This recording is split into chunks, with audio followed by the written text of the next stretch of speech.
En la presencia del Señor con gratitud y alza tu voz como Dios. Seguimos estudiando Romanos 2, 14 y 15 que declaran: porque cuando los gentiles que no tienen la ley hacen por naturaleza lo que es de la ley, estos, aunque no tengan ley, son ley para sí mismos, mostrando la obra de la ley escrita en sus corazones, dando testimonio su conciencia y acusándoles o defendiéndoles sus razonamientos.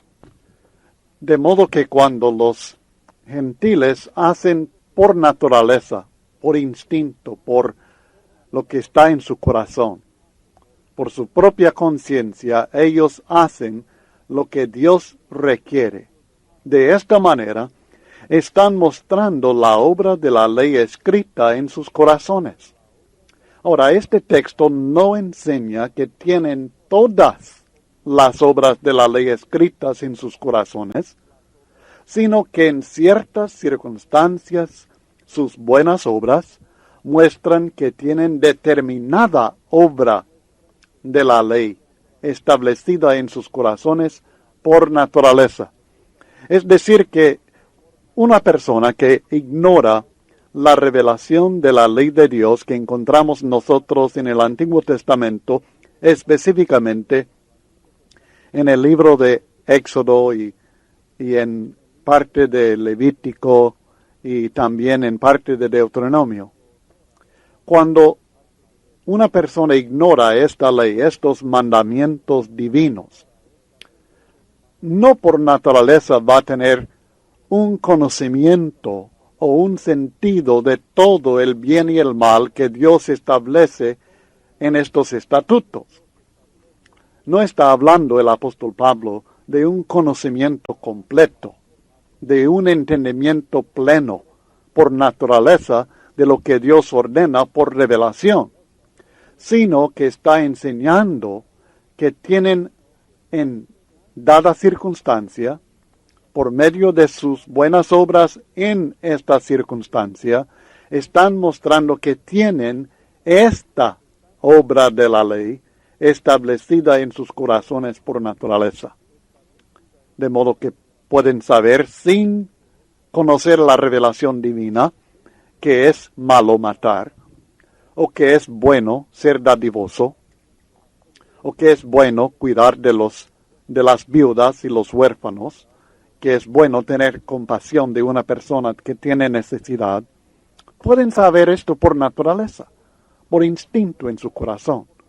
Pueden sentir por naturaleza que es malo engañar a otra persona, que es malo hacer daño por medio del falso testimonio a otra persona, sin conocer la revelación divina, pero no van a saber todo lo que Dios ordena. Pero cuando saben el bien por naturaleza y hacen el bien, manifiestan que tienen esta obra de la ley escrita en sus corazones. Espero que esto haya quedado claro. El testimonio lo da su conciencia, dice el versículo 15. Ahora, no está diciendo nuevamente, y este es el problema en este texto, que muchas personas han tomado estos versículos que hablan de la ley de los gentiles que tienen escrito en el corazón, y lo han extendido para que diga más de lo que en realidad dice. Y en cuanto a la conciencia, Pablo no está diciendo que la conciencia de la persona sea guía confiable para decidir el bien y el mal en todo caso, sino únicamente cuando uno que ignora la revelación de Dios hace lo que la revelación divina requiere, es porque este requisito divino está establecido en su conciencia por naturaleza. No se basa entonces en el testimonio revelado del Espíritu Santo, sino en el testimonio de su propia conciencia de lo correcto y lo incorrecto. Y su testimonio, el testimonio de su conciencia, es aprobando o desaprobando de lo que uno hace. En algunos casos, sus razonamientos están acusándoles de hacer el mal. Ahora, note, los razonamientos de la mente se basan, por supuesto, en el conocimiento natural del bien y del mal. O sea, la ley escrita en sus corazones es la base o el fundamento de los razonamientos de la conciencia de uno. En esta base se sienten mal cuando hacen algo contrario a su propio conocimiento de lo correcto e incorrecto. En algunos casos, sus razonamientos los acusan de hacer el mal. Pero en algunos casos, sus razonamientos los están defendiendo en lo que hacen, que es el bien. En base a la ley escrita en sus corazones, se sienten bien y justificados cuando actúan bien conforme al conocimiento natural que tienen. De modo que tanto judíos como también gentiles tienen suficiente conocimiento de lo correcto y lo incorrecto para escoger entre el bien y el mal, y lamentablemente, como todos, tarde o temprano, en una o en muchas ocasiones, escogen el mal. Por tanto, tienen suficiente conocimiento para ser condenados por escoger el mal y hacerlo. Recuerden el contexto, es la condenación por ser pecadores, no la salvación de los pecadores. Otro atributo del juicio de Dios que encontramos en el versículo 16 de Romanos capítulo 2 es que este juicio es ejecutado por Jesucristo. Leamos el texto. En el día en que Dios juzgará por Jesucristo los secretos de los hombres conforme a mi evangelio. 3 puntos importantes, 3 atributos del juicio divino que nosotros encontramos en estos versículos. Primero, es ejecutado por Jesucristo. Él juzgará en aquel día. E incluimos varios textos del Nuevo Testamento que así lo enseñan. Luego hay otro atributo del juicio de Dios que encontramos en el versículo 16, y es que ese juicio incluye los secretos de los hombres, que son conocidos en todo momento por Dios, pero que serán revelados y como base de juicio en aquel día final. Y nuevamente hay muchos textos de la Biblia que así lo enseñan, que hemos incluido en el estudio impreso. Y luego, como último atributo que queremos considerar en este versículo y en este texto del juicio divino, es que este juicio es conforme al evangelio predicado por Pablo. Todo cuanto ha dicho del justo juicio de Dios está de acuerdo con el evangelio que Pablo predicaba. No creo que esté diciendo que el evangelio mismo sea la norma por la cual serán juzgados, porque muchas personas no vivieron bajo el evangelio, sino que el evangelio está de acuerdo, o ese juicio está de acuerdo con lo que se predica en el evangelio, sencillamente esto. Hay que recordar, como resumen de esta sección, antes que usted conteste las preguntas número 5, la sección de preguntas número 5. Recordemos que el propósito de esta sección de Romanos no es presentar el medio de salvación, sino aclarar que todos los hombres están bajo la ira de Dios, porque todos los hombres están bajo pecado. En este párrafo, Pablo ha establecido que el individuo que piensa salvarse en base a su moralidad está muy equivocado. Será condenado en el justo juicio de Dios, porque no cumple debidamente las normas que aplica a otras personas. No cumple perfectamente, no persevera completamente en los requisitos de la ley, ni la ley revelada, por medio de Moisés, ni la ley escrita en sus corazones. Por tanto, están bajo la ira de Dios, bajo pecado, condenados. Ahora seguimos con el tema general de Romanos 1:18 hasta el capítulo 3, versículo 20, que es: todos están bajo pecado.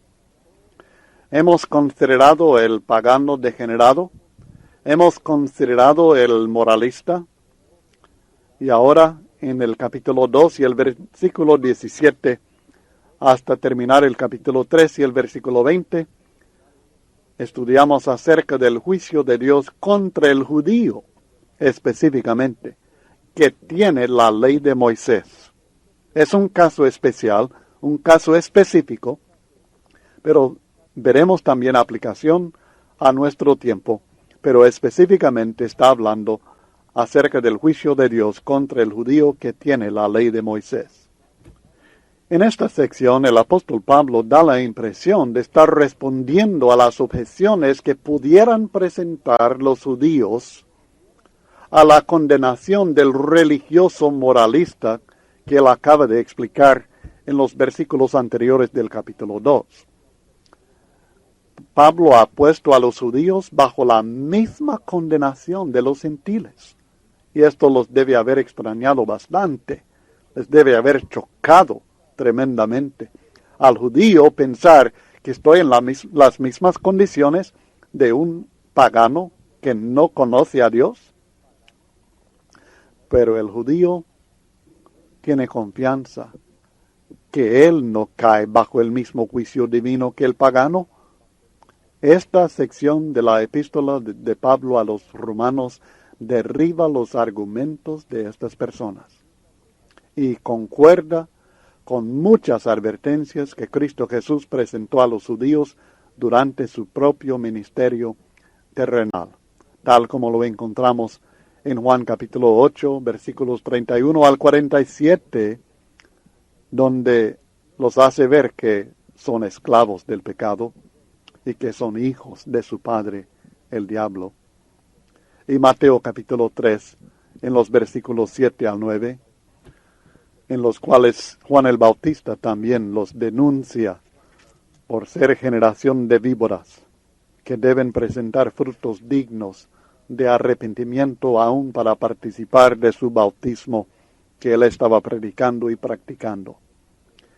Leamos primeramente los versículos 17 al 20 para ver la confianza mal fundada de los judíos que tenían la ley de Dios, porque ellos confiaban equivocadamente en muchas cosas. Y aquí encontramos en estos versículos 5 aspectos de esta confianza mal fundada. Primeramente, en los versículos 17 y 18. Y luego veremos más acerca de esta confianza mal fundada de ellos en los versículos 19 y 20. Leamos Romanos capítulo 2, versículos 17 al 20. He aquí, tú tienes el sobrenombre de judío, y te apoyas en la ley y te glorías en Dios, y conoces su voluntad, e instruido por la ley apruebas lo mejor, y confías en que eres guía de los ciegos, luz de los que están en tinieblas, instructor de los indoctos, maestro de niños que tienes en la ley la forma de la ciencia y de la verdad. Primeramente, antes de seguir leyendo y estudiando, notemos en los versículos 17 y 18 5 aspectos de la confianza mal fundada de los judíos. Tienes el sobrenombre de judío, te apoyas en la ley, te glorías en Dios, conoces su voluntad, instruido por la ley apruebas lo mejor. 5 puntos. Tienes el sobrenombre de judío. Ellos se identificaban con orgullo como miembros del pueblo escogido por Dios, como descendientes de Abraham, Isaac y Jacob, el sobrenombre de judío. Te apoyas en la ley. Es el único pueblo, el pueblo de Israel, que recibió la revelación directa de la ley de Dios, y en esto pusieron ellos mucha confianza. Tercero, te glorías en Dios. Esto no quiere decir, por supuesto, que ellos estaban dando mucha gloria a Dios, sino que el judío se jactaba de tener una supuesta relación especial con el Dios verdadero, en contraste con otra gente que no tenía esta relación. En realidad, era una manera especial de gloriarse, no en Dios, sino en sí mismo. Cuarto, conoces su voluntad. El judío tiene un conocimiento superior de lo que Dios requiere del ser humano, como acabamos de estudiar. La diferencia entre la revelación de la voluntad de Dios y la ley escrita en el corazón. La revelación es perfecta y completa, pero la ley escrita en el corazón no lo es. Y el judío se jactaba de esto, de tener este conocimiento superior de lo que Dios requiere de nosotros. No tiene que adorar en la ignorancia como las naciones paganas. Puede adorar y servir a Dios conforme al conocimiento de esta revelación divina. Y quinto, instruido por la ley, apruebas lo mejor, en el versículo 18. Es decir, que como consecuencia de tener las instrucciones de la ley en las cuales Dios reveló su voluntad, el judío puede conocer y aprobar lo mejor. Los paganos carecían de este discernimiento espiritual, de este conocimiento moral entre lo mejor y lo peor, entre el bien y el mal. El judío gozaba de esta gran bendición y confiaba mucho en ello. Por tanto, sigue diciendo que por el conocimiento que el judío había recibido, confiaba en que era superior a los demás, a los gentiles, que carecían de este conocimiento legítimo. De modo que se identificaba como guía de los ciegos en el versículo 19, como luz de los que están en tinieblas, como instructor de los indoctos y como maestro de niños. Todo esto en los versículos 19 y 20. Y es cierto que por medio de su conocimiento ellos tenían la responsabilidad de ser guía de los ciegos, pero Cristo los identifica en Mateo 23, 24 al 28 como guías ciegos en vez de guía de los ciegos.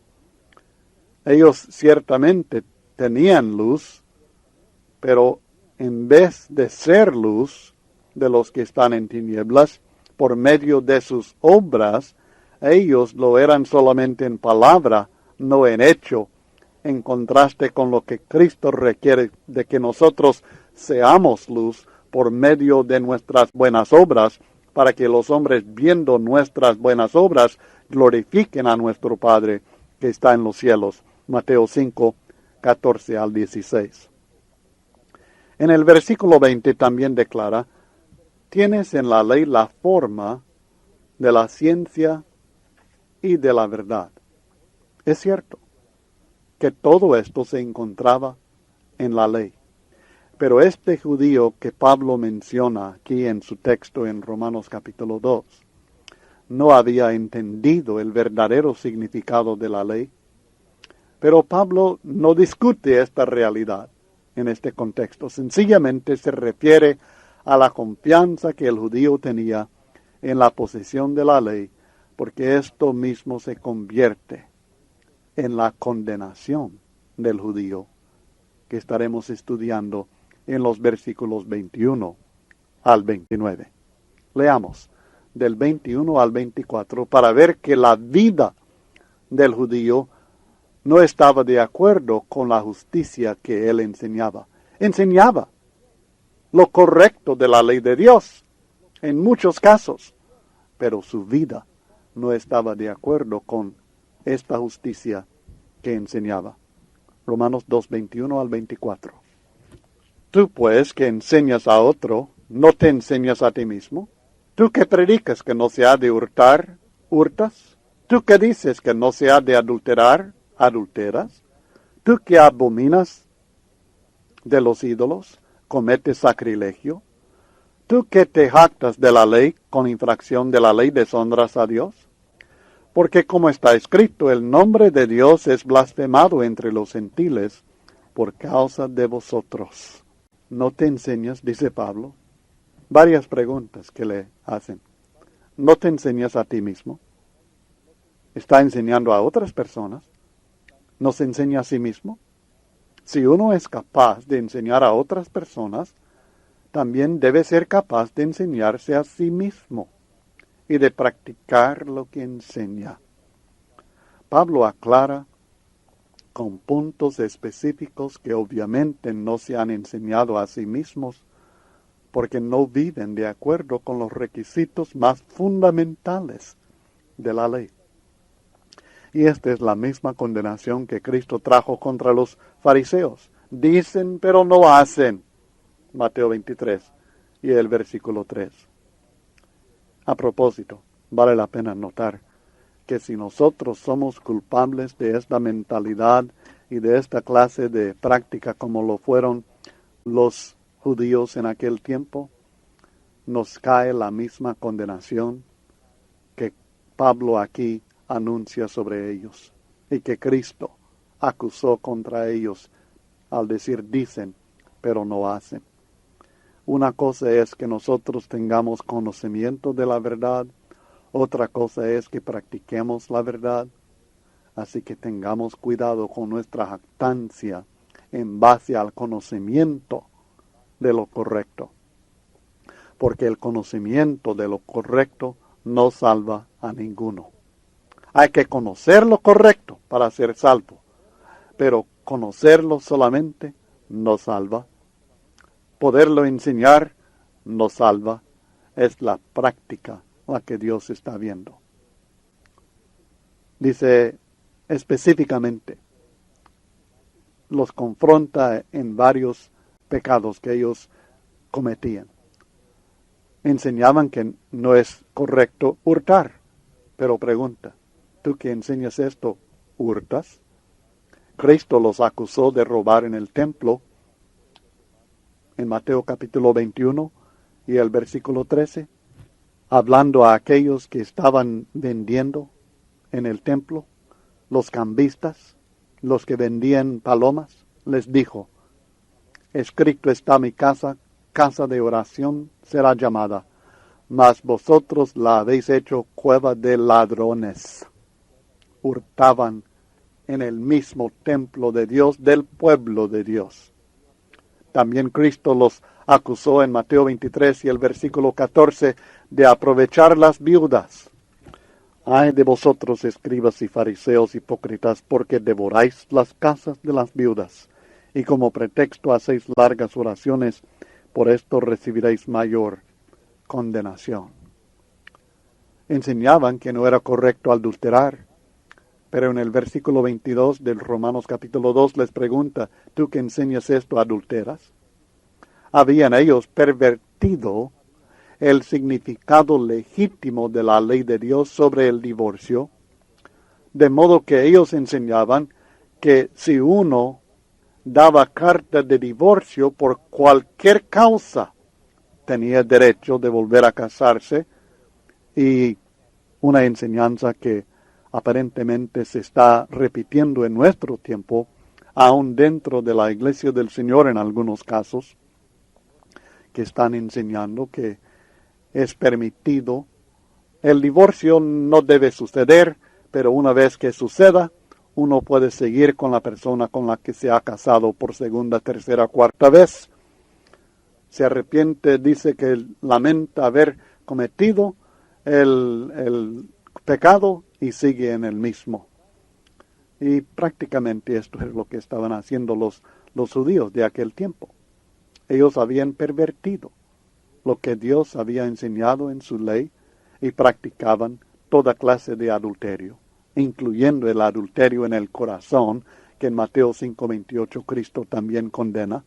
Según ellos, si no se practicaba en la carne, no era pecado. Cristo dice, sí, el adulterio en el corazón también es pecado.